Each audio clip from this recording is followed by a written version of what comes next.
If sexual diversity is natural, how can it be threatening? Why does it incite such hatred? In 1996, psychologists from the University of Georgia devised an experiment to test something that had long been suspected but never confirmed.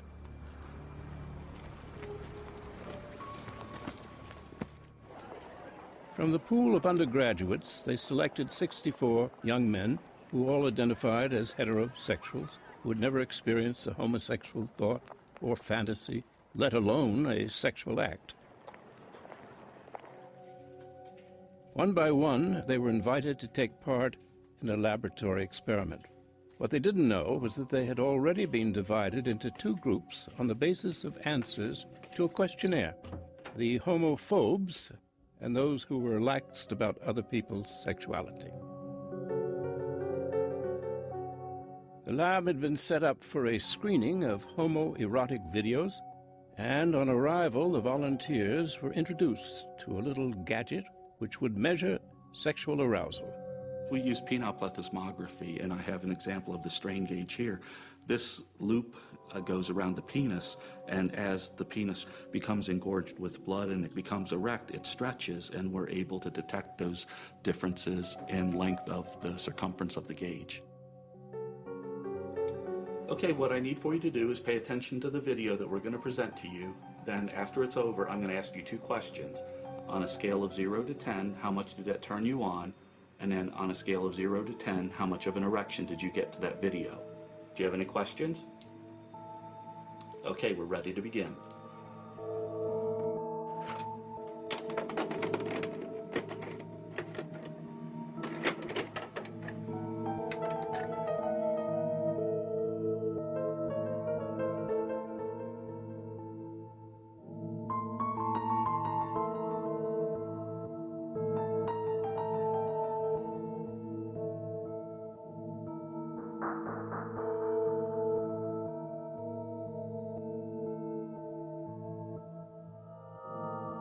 A significant proportion of the homophobic men demonstrated what we call significant levels of arousal, more than 12 millimeters of mercury increase on the strain gauge to the male homosexual video.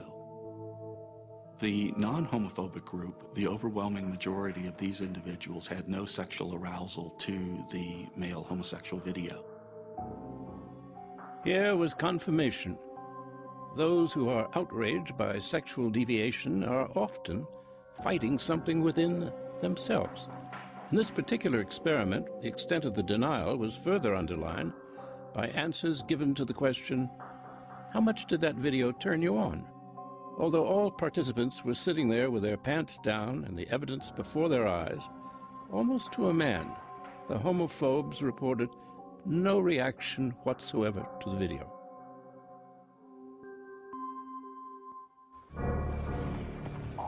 Denial and self-deception were themes of the trial of Gwen's killers. Two of her assailants had had sexual relations with her in the weeks before the murder. She had had no transitional surgery and was anatomically male. Only when that became known to the wider group did the young men resort to violence. I can't be gay. I can't be gay.